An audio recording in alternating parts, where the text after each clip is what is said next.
চট্টগ্রামের বোয়ালখালী উপজেলার ৫ নং সারওয়াতলী ইউনিয়নের দক্ষিণ কঞ্জরি ৮ নং ওয়ার্ডের হাজী এজাহার মিয়া সওদাগরের বাড়ি সংলগ্ন রাস্তা দীর্ঘদিন ধরে অবহেলিত অবস্থায় পড়ে আছে। স্থানীয়দের অভিযোগ, প্রায় ১৬ থেকে ১৭ বছর ধরে রাস্তাটির কোনো সংস্কার বা উন্নয়ন কাজ হয়নি। এতে করে প্রতিদিনের চলাচলে পড়তে হচ্ছে নানা ধরনের দুর্ভোগে। এটা তো আসলে ইউনিয়ন পরিষদের রোড, এটা তো ওনারা তাদের পড়ে না, এটা চেয়ারম্যানের দায়িত্ব। এটা চেয়ারম্যান কে ছিল? চেয়ারম্যান বেলাল সাহেব। বেলাল সাহেব জি আওয়ামী লীগের চেয়ারম্যান ছিল? জি, উনি আওয়ামী লীগের চেয়ারম্যান ছিল। আপনাদের উন্নয়নমূলক কোনো কাজ করে নাই? না, উনি করছে ওনাদের আয়ত্তের ভিতরে যা ছিল 100 ফুট 150 ফুট এরকম করছে। উনি বলছে আমার সামর্থ্য যতটুকু আছে সেটুকু করছি, বড়ভাবে কিছু করে নাই। যা করছে আপনারা তো দেখছেন কতটুকু করছে। আপনাদের তো পুরাটা, এটা তো এলজিডি লোকাল গভর্নমেন্ট ইঞ্জিনিয়ারিং ডিপার্টমেন্টের আন্ডারে, এটা তো ওনার দায়িত্বে পড়ে। উনি কোনো উন্নয়নমূলক কাজ করে? ওনারা আমরা রিকোয়েস্ট করে 8-10 বার করে করছি, এই যা করে উনি বলছে এতটুকুই পাই। এখানে কোনো কার্পেটিং কাজ করে নাই? না, ওগুলা বলে ওদের এর মধ্যে নাই এটা। না, উনি এখানে না, আমি এখানে স্থানীয়। এলাকাবাসীর সঙ্গে কথা বলে জানা যায়, এই রাস্তা দিয়ে প্রতিদিন শত শত মানুষ যাতায়াত করেন, কিন্তু বর্ষা মৌসুমে বৃষ্টি নামলে রাস্তাটি কাদা ও জলাবদ্ধতায় অচল হয়ে পড়ে। আবার শুকনো মৌসুমে ধুলাবালির কারণে শ্বাসকষ্ট ও অন্যান্য স্বাস্থ্য সমস্যায় ভোগেন মানুষ। বিশেষ করে স্কুলগামী শিক্ষার্থী, অসুস্থ রোগী কিংবা বৃদ্ধদের চলাচলে চরম ভোগান্তি পোহাতে হয়। অটোরিকশা কিংবা অন্য কোনো যানবাহন চলাচল করাও হয়ে দাঁড়িয়েছে অত্যন্ত ঝুঁকিপূর্ণ।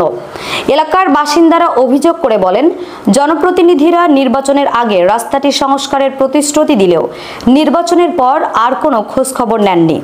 ফলে বছরের পর বছর গ্রামীণ এই গুরুত্বপূর্ণ রাস্তা অবহেলার শিকার হচ্ছে। তারা ক্ষোভ প্রকাশ করে জানান, উন্নয়নের বড় বড় পরিকল্পনার কথা শোনা গেলেও বাস্তবে সাধারণ মানুষের জীবনযাত্রার সঙ্গে জড়িত মৌলিক অবকাঠামোই রয়ে গেছে অযত্নে। এ ব্যাপারে স্থানীয়রা দ্রুত রাস্তাটির সংস্কার ও উন্নয়নের দাবি জানিয়েছেন।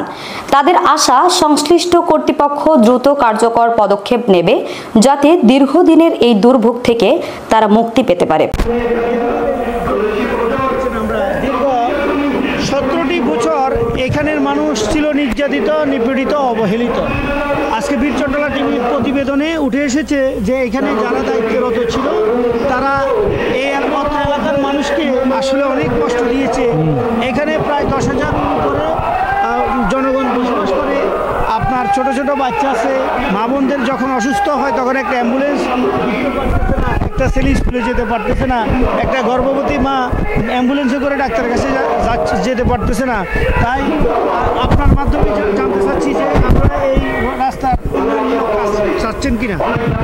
আসলে ভাই ওই এখানে তেমন একটা আশানুরূপ উন্নয়ন হয় নাই। এখন ধরেন লোকাল চেয়ারম্যান আছে, এমপি সাহেব ছিল, এমপি সাহেবকে দিয়ে আমরা কাজগুলো করাতে পারি নাই। আগে যারা আমাদের এলাকার নেতৃত্ববৃন্দ ছিল তারা এটা আন্তরিকতার সহিত যদি করতো, দেখতো, তাহলে এটা অবশ্যই হয়তো। আশেপাশে সব রাস্তাগুলো আমাদের হয়ে গেছে।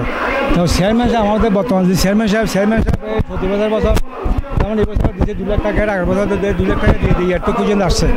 প্রতি বছর কিছু করতে একটু খুঁজে আসছে।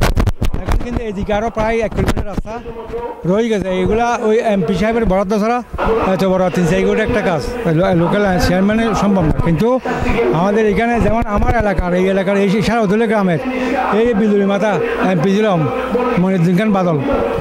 উনি 3 টার্ম ছিল, 2 টার্ম ফুল ছিল, 1 টার্ম মনে হয় 2 বছর ছিল। এরপরে মুসলিমউদ্দিন, ওনার বাড়িও বোয়ালখালী এমপি ছিল। এরপরে ছিল নোমান সাহেব, ওনার বাড়ি পশ্চিমকুলে। কিন্তু আমরা দুর্ভাগ্য আমাদের, আমরা এই কাঙ্ক্ষিত রাস্তাটা করতে আমরা পারি নাই। জি আমার বাড়ি এখানে। এই অবস্থা আপনি আজকে কত বছর পর্যন্ত দেখছেন? এই অবস্থা থেকে আমি ছোটবেলা থেকে প্রায় আমার 30 বছর আগে থেকে দেখতেছি, দাফে এই পর্যায়ে ইট আসছে। কোনো এলজিডি বা কোনো ইয়া থেকে কোনো ব্রিক সোলিং যেটা আমরা ওইটা আশা করছিলাম বিভিন্ন গভর্নমেন্টের সময়, তো এটা আমরা পাই নাই। আপনারা জোর দাবি জানাচ্ছেন বীর চট্টলা টিভির মাধ্যমে জি। যাতে দ্রুত আপনাদের রোডটা কাজ হয়, কিছু কিছু কালভেট আছে, কালভেটের কাজ হয়, যা চলাফেরা করতে অনেক কষ্ট হয়। অনেক হাজার হাজার স্কুল ছাত্র, কলেজ ছাত্র পড়ব, মাদ্রাসা ছাত্র পড়ব, যাতায়াতের ভীষণ সমস্যা। আমাদের আরও আপডেট নিউজ পেতে চোখ রাখুন বীর চট্টলা টিভিতে। ফেসবুকে ফলো, ইউটিউবে সাবস্ক্রাইব করুন।